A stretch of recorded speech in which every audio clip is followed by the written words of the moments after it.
Hey everyone, your friendly neighborhood natty here. My name is Matthew, and today's video is going to be a second range test on the AP5-M.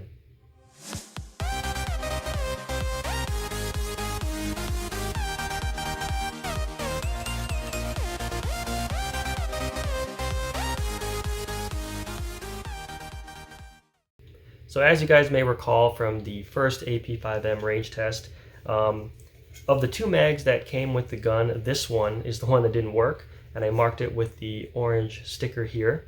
So I sent a request to Century Arms on Valentine's Day, February 14. I sent them a request on through email. I think you have to send them like the firearm serial number, your name, problem, or diagnosis of the problem, and then your address. And I got a response back on February 20. The representative's name was Juan. He said that he had entered the part number replacement request, and he gave me a reference number for that. And then the new magazine that I've marked with the black sticker, well, it's supposed to be a black sticker, it looks like the green is coming off on there a little bit. This is the new one, and it arrived on February 27. Now, that may look like a 7-day turnaround, but I have to say here in the Midwest, we had a 3-day winter storm. It was crazy. Stuck cars everywhere. It was a winter wonderland without the positivity, I would say. And as a result of that, the mail was delayed for 3 days. So, you know, given that circumstance, the turnaround time might have been 4 days for this, which is largely impressive to me. Also keep in mind that Century Arms didn't even ask for the bad mag back. They didn't even ask about it. They just sent the new one. So that was pretty nice. Thank you for that. So as far as this range test goes, it's really just these two magazines I wanted to test. And so to prepare for that, the first thing I did is that I actually took the good magazine apart. I took it apart and I just took a look at the spring just to see that everything is normal, should look normal, and it generally did. So when I took apart this magazine, I noticed, and I'll show you the picture up here, that kind of that end part of the hook, it's not as high on that hump like it is on the good magazine. So I thought, okay, well, you know, Century Arms didn't ask for this one, and if it's useless, then I might as well just mess with it. So I pretty much kind of just forcefully put that end point as high on the hump as I could, and I thought, okay, there we go. We'll test that at the range. And as far as the new mag sent by Century, I did take it apart just to look at it, and it was, that end clip part was on the hump. Maybe not as much as high on the good mag, but I thought it was good enough. So for this range test, I took 100 rounds. Unlike the first range test, which was 115 grain 9mm American Eagle, this one was actually 115 9mm MagTech ammo. So a little bit different brand, but it's pretty much the same specs, same bullet weight, grains, stuff like that. So the target they had, not my favorite one, but they had this one. So I had to make do with this one. 1, 2, 3, 4, and 5. It worked out pretty well. The first 10 rounds, I actually put it through the good mag just to verify that it's still good, and it was. And then I tried out the bad mag, and I put about 40 rounds total through this, and then 50 rounds total through the new mag, the black sticker mag. And I can tell you that just by adjusting that spring, this mag is pretty much flawless. I'll show you footage of that.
Now the new mag, it was okay. It was okay. So the very first shot, it had a severe malfunction. It pretty much like jammed up the gun like crazy. I actually had to fight with it a lot more than I usually do. It blocked it. It was a failure to eject, but it blocked it from getting into this notch. So you could pull it back and forward, but something about the case was blocking you from locking it back. Like you wouldn't be able to do that. It was stuck right in here. So I don't know if it just really like bent the case, but I struggled with it a little bit, and eventually it turned out okay. I was able to take that case out, and then the rest of the shots on the first mag were fine. And I would just switch between these two, and you know, it was 10 rounds. So 10 rounds with a good mag leaves it with 90 shots, right? And that would be 45 if I split them, but I decided to go 10 by 10, and the orange mag proved itself 100% flawless. So once I had 10 shots left, I was supposed to go back to this, but I thought, you know what? That one malfunction made me a little sus, made me a little suspicious. So I decided, let me put the 10 rounds, the last 10 rounds through here. And this is the result of that.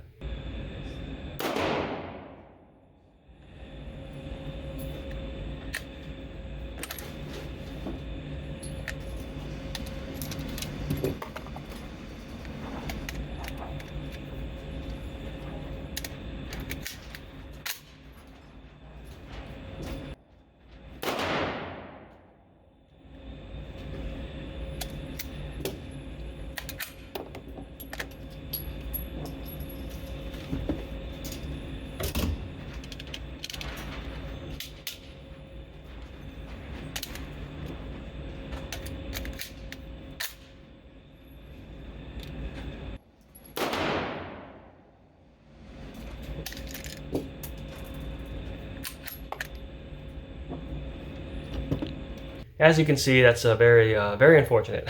Very unfortunate to run reasonably well up to 40 shots, and then by the time the last 10 shots, it was malfunction central. I did take it apart and I looked at it, and honestly, it was still on that hump, just like the good mag.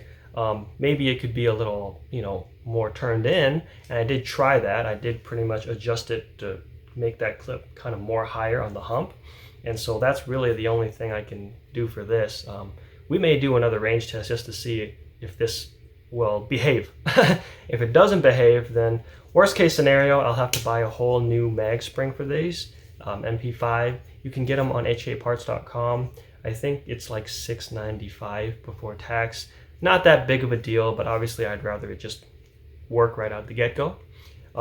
As far as adjustments, I've learned a couple of interesting things. So originally I thought that the gun was on, at least when I sighted it the first time when I shot it with Big Brother Natty. And what I found out was that I actually needed to adjust the elevation. It was shooting a little low, I think.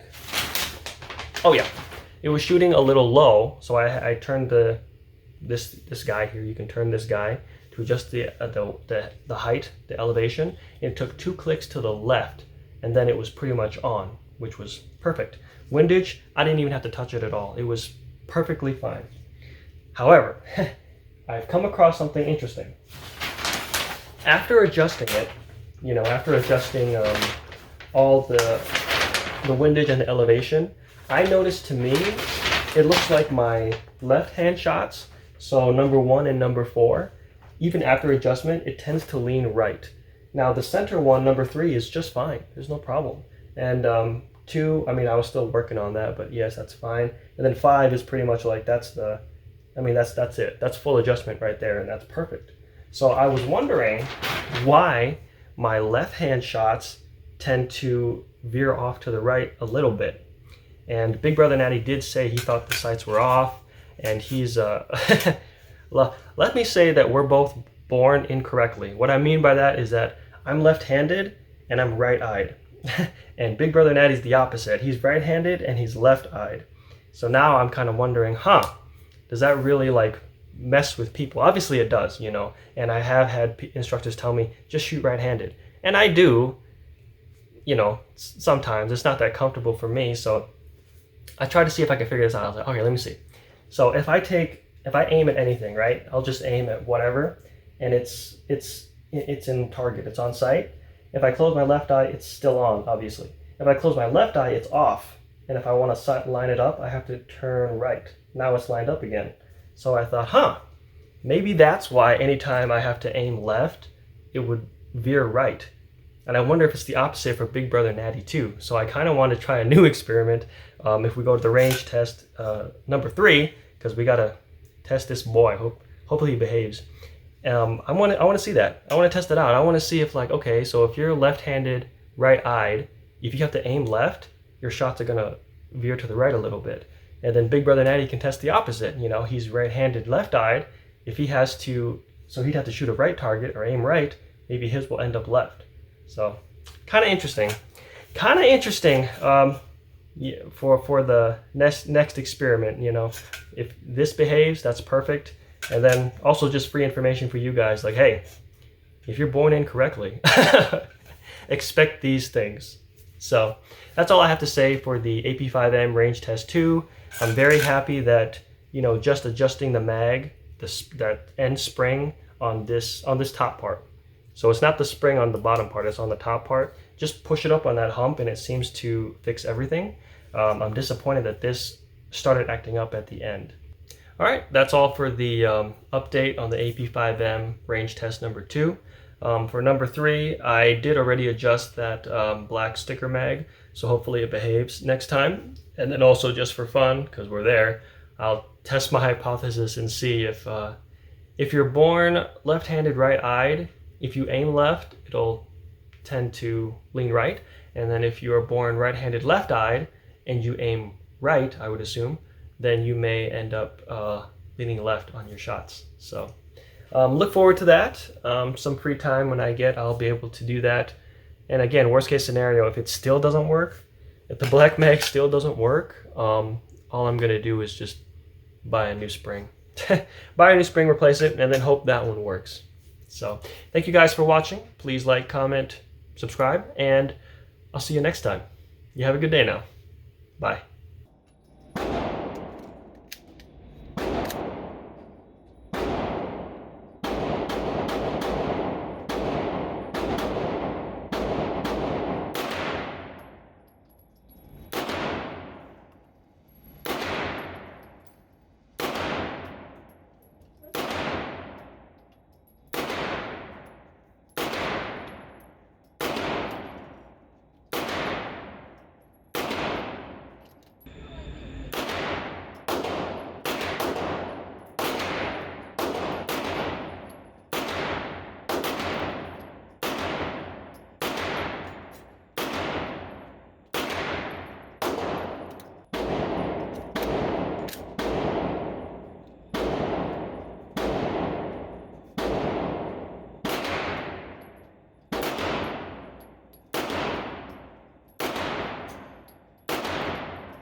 You learned martial arts! Martial arts, go!